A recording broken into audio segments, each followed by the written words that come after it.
और ये एक लिमिट हो गई है, खामोशी की एक लिमिट हो गई। या तो तूफान से आने के पहले की ये शांति है। अब क्या है कि मेन चीज़ है कि मीडिया इसलिए नहीं आ पा रहा, मीडिया में जो कब्जा हो गया वो दूसरे लोगों का हो गया है। मनीष पे 2 दिन में एफआईआर हो जाती है। ताजुब ये फ्रीडम ऑफ स्पीच कहाँ गई? कॉन्स्टिट्यूशन ऑफ इंडिया का आर्टिकल 19(1) कहाँ गया? डेमोक्रेसी कहाँ गया?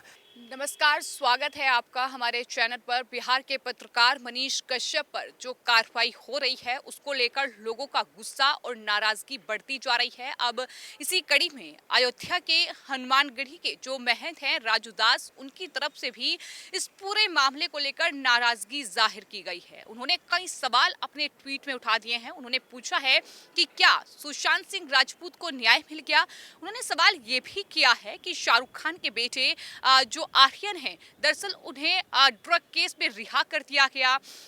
इतना ही नहीं, शांति दूतों के लिए आधी रात को हाई कोर्ट के दरवाजे खुल जाते हैं, तो फिर मनीष कश्यप तो एक पत्रकार हैं और उन्हें एक रिपोर्ट के लिए इतनी बड़ी सजा कि उन पर एनएसए लगा दिया गया, उनके अकाउंट को सीज कर दिया गया। इस पूरे मामले पर बातचीत करने के लिए हमारे साथ हैं वरिष्ठ पत्रकार अजय जी। उनसे जानेंगे कि आखिर उनकी इस पूरे मामले पर क्या राय है। सर, स्वागत है आपका। मेरा सबसे पहला सवाल ये है कि जो राजू दास जो महंत है, उनकी तरफ से जो ट्वीट किया गया है, आप उसको किस तरह से देखते हैं? क्योंकि उन्होंने भारत के लोकतंत्र पर आपकी क्या राय है, इन तमाम सवालों को उठाते हुए ये पूछा है कि मनीष कश्यप पर कार्रवाई जो हो रही है वो गलत है। क्या कहेंगे आप? देखिए, ऐसा है कि राजू दास जी हनुमानगढ़ी के महंत हैं और राजू दास जी की एक इज्जत है क्या? इधर से इधर क्या हुआ है, इलेक्ट्रॉनिक मीडिया हावी हो गया, सोशल मीडिया हावी हो गया, तो लोग खबर पढ़ते रहते हैं। पहले क्या होता था, खबर जैसे मिली तो लोग फ़ोन करते थे, तुरंत सड़कों पे उतर आते थे। अब चूँकि उनको पर्याप्त तो मिल जाता सारी इन्फॉर्म, इसलिए आदमी को अंदर से दुख हो रहा पूरे देश में। टॉप के वकीलों को दुख हो रहा, टॉप के लोगों को जितने संत महात्मा उनको दुख हो रहा, मतलब सभी मजहब के लोगों को दुख हो रहा, सभी बिरादरी के लोगों को दुख हो रहा।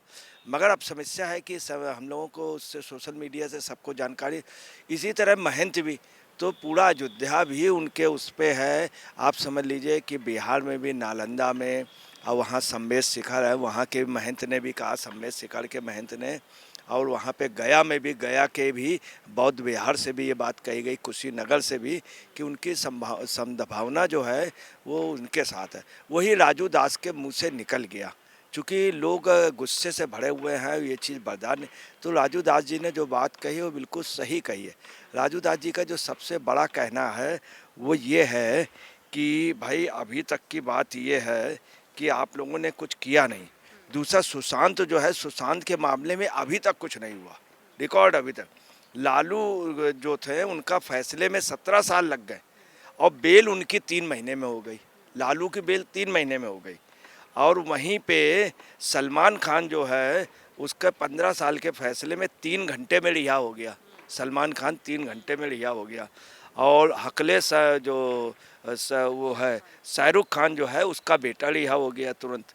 शांत दूतों के लिए रात को हाई कोर्ट जो है वो खुलवा लेना आसान है, परंतु ये नहीं सोच पा रहे हैं कि ये वह व्यक्ति जो वास्तव में असली शांतदूत था, जो अमन ला रहा था, न्याय की बात कर रहा था और गलत सिस्टम भ्रष्टाचार के खिलाफ था, उसने कोई भ्रष्टाचार तो किया नहीं, उसके लिए कोई भी नहीं बोल रहा।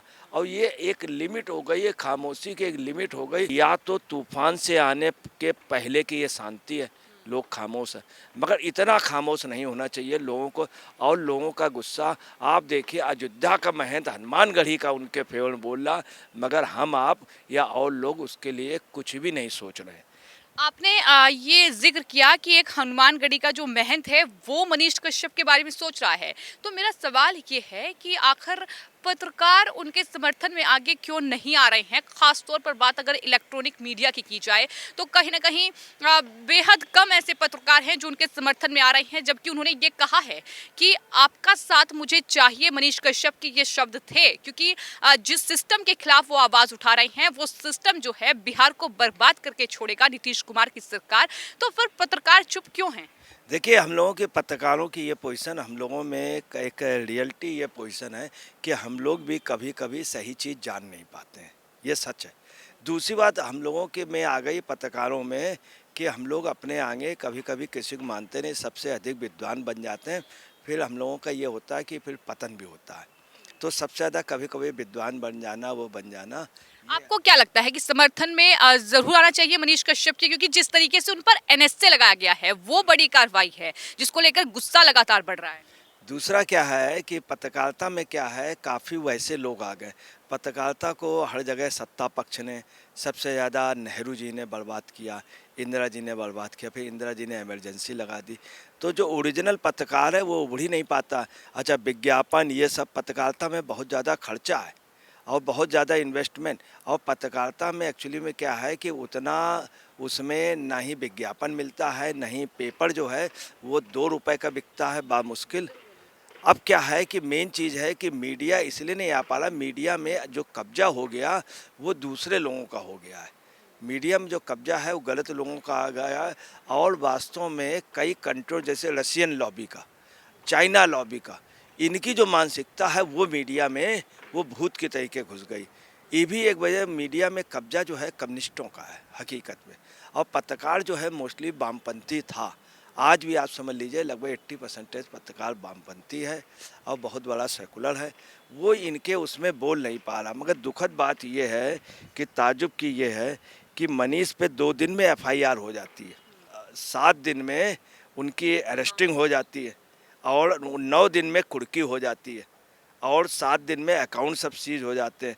अब उन पे एनएसए भी लग गया। और आप समझ लीजिए एक सेना के जवान के बेटे को आतंकवादी घोषित किया जाए इस तरह, जैसे कोई आतंकवादी। और जो आतंकवादी है उन्हीं को लालू अपनी बेटी मानता है, इशरत जहाँ को नीतीश अपने बेटी मानते हैं, बिहार की बेटी। और जो वास्तव में बिहार का बेटा है उसको कोई भी आदमी उसको आतंकवादी लोग करार देने के लिए। तो आप ताजुब, ये फ्रीडम ऑफ स्पीच कहाँ गई? कॉन्स्टिट्यूशन ऑफ इंडिया का आर्टिकल 19(1) कहाँ गया? डेमोक्रेसी कहाँ गया? यहाँ तो डेमोक्रेसी की पूरी पूरी हो रही। दूसरी बात, उसके ऊपर जो धाराएं लगाई गई हैं आप देखिए क्या है। आईपीसी का 153, 153A, 153B, 505 का 1A, 505 का 1B, और वो 468, 471, 120B, सूचना प्रौद्योगिकी अधिनियम 67। मतलब इतनी लगाई गई हैं कि अगर हम बताने लगेंगे तो काफ़ी टाइम लग जाएगा। और उसके ऊपर 7 क्रिमिनल एक्ट लगाए गए हैं, धोखाधड़ी के 7 क्रिमिनल एक्ट, 7 क्रिमिनल, 7 क्रिमिनल। दूसरी बात, चार्जशीट जो है, ताजुब ये है कि हत्या का भी मुकदमा उसने कौन सी हत्या कर दी? हत्या तो ये लोग कर रहे हैं। कायदे से मुकदमा हो जाना चाहिए था। लालू के बेटे तेज प्रताप ने बनारस में आके इतनी बदतमीजी की है, इनके गार्डों ने ऐसी ऐसी डिमांड की है, होटल कहाँ से कर दे। तो ये पोजीशन है कि राजू दास जी ने जो बात कही, उनको चूँकि समाज का मर्म आया, और अगर जल्दी से इसमें नहीं सोचा गया, सीबीआई जांच अगर नहीं हुई, तो हम आपको बता रहे हैं पूरे देश में ये बहुत बड़ा मामला होगा।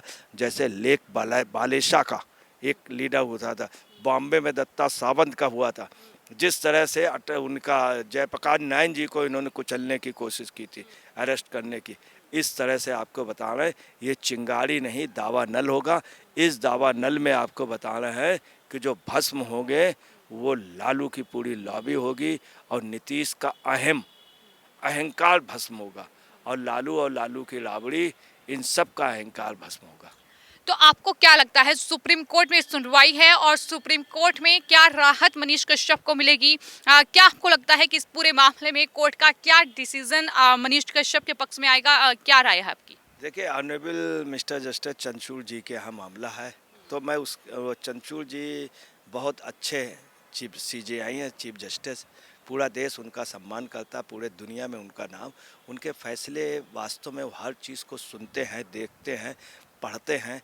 मतलब उनका कोई जोड़ नहीं। तो उनके बारे में हम आपको सिर्फ इतना कह दे रहा हूँ, लगता है ये दौर है तबाही है, लगता है ये दौर है तबाही है। शीशे की अदालत है, पत्थर की गवाही है। शीशे की अदालत है, पत्थर की गवाही है। मैं उनके लिए तो नहीं, मगर मैं उनको मानता हूँ शीशे के तरीके ट्रांसपेरेंट, और ज़रूर ही वो समझते हैं, और हमें जज पे पूरा विश्वास है कुछ न कुछ अच्छा आएगा। एक चीज़ और है, बस दुख इस बात का है कि उस व्यक्ति को अरेस्ट कर लिया गया, पुलिस कस्टडी में था, उसको रिमांड तमिलनाडु की पुलिस ले गई। तमिलनाडु की पुलिस छोड़ रही थी, वहाँ भेज रही थी, फिर वहाँ बिहार में मुकदमे लगे, पुलिस हिरासत में उसको पर एनएसए लग गया। ये बहुत गलत है, बहुत गलत है और इसका आप समझ लीजिए खामियाजा भुगतना है। अगर तमिलनाडु में अगर ईमान है तो अभी एक ने जज के लिए, सूरत के जज के लिए कहा है मर्डर के लिए, वर्मा जी के, एच वर्मा के लिए, उनके कार्यकर्ता ने कांग्रेस के, कि मैं उनको सरकार आने पे निपट लूँगा और बहुत बुरी तरीके से उनके लिए कहा है। अगर उनमें है तो एनएसए उसके ऊपर तुरंत लगाएं तमिलनाडु गवर्नमेंट, तो स्टालिन का नाम होगा, वरना स्टालिन जो है वो आप समझ लीजिए नास्तिक आदमी नास्तिक ही रहेगा। ठीक है, ठीक है। तो ये थे वरिष्ठ पत्रकार अजय जी, जिनका साफ तौर पर ये कहना है कि मनीष कश्यप पर जो कार्रवाई हुई है, जो एनएसए लगाया गया है, वो जाहिर तौर पर सिस्टम के खिलाफ आवाज उठा रहे थे, इसलिए उन पर ये कार्रवाई हुई है। और राजू दास जो कि महंत है, उनकी तरफ से जो ट्वीट किया गया है वो सही, उन्होंने सवाल किया है कि सुशांत के केस में न्याय नहीं मिला, सलमान खान को रिहा कर दिया गया, शाहरुख के बेटे की भी रिहाई हो गई, और मनीष कश्यप जो कि एक पत्रकार जो सिस्टम के खिलाफ आवाज उठा रहा था, उस पर एनएसए लगाकर उसे आतंकवादी बनाना, ये अपने आप में दिखाता है कि किस तरीके की भेदभाव कहीं ना कहीं सिस्टम में भी चल रहा है और किस तरीके की बदले की भावना से कार्रवाई मनीष कश्यप के खिलाफ फिलहाल चल रही है। लेकिन उन्होंने उम्मीद जाहिर की है कि सुप्रीम कोर्ट से मनीष कश्यप को जरूर राहत मिलेगी।